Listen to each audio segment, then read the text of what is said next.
Hey there, it's AK Helm at Boss at the Helm. Thanks for joining me here. I was posting earlier this week on Christmas Eve about Rudolph and how a boss leader will really take a look around them and notice people who are struggling to show their value. So let's take that a little bit further. I think, it sounds easy, but it's a challenge. Boss leaders have to practice and learn this. I have certainly had my share of challenging people who report to me or who are on my team that I really struggled with over the years.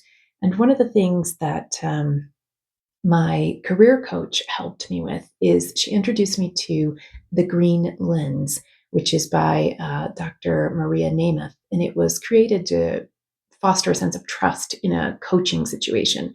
But I found it very helpful as a leader because it has 5 points. I'll post the 5 points, but the fifth point is this person deserves to be treated with dignity and respect. Just let that resonate for a second. This person deserves to be treated with dignity and respect. That is such a potent idea for leaders to remember, to keep in mind, particularly as you're evaluating and coaching and dealing with members on your team that are challenging. So I think using that, beginning to bring that in and think about it, especially as you're preparing to meet with, to develop and coach or have one on ones or do performance reviews with different team members. It's a really good thing to remember. Boss leaders can bring this in as a tool set. It really resonated and helped me. And it's not that it was easy, it was just a really helpful reminder as I tried to engage with people that maybe just were a little bit more challenging for me to manage. In my 25-year career, I have worked with a variety of companies, I've consulted with a variety of companies, and I've heard so many times disparaging comments, people talking about other team members or leaders not stepping in when they hear somebody being talked about or dismissed or made fun of, or commentary that isn't the best culture for your team. Boss leader behavior doesn't do that. Boss leaders create a culture of trust and respect.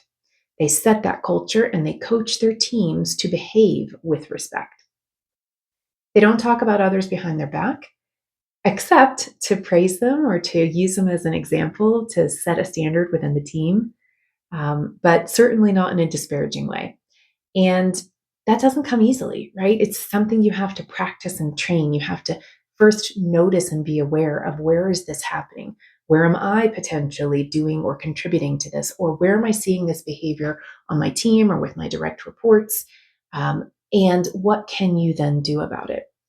So, as you close out the holidays and head into the new year, I encourage you to just pause and notice. Notice where you see people struggling. Notice where you hear people talking about other people, whether it's your friend group or somebody at work, somebody on your team. Just listen to those comments. You don't even have to engage immediately.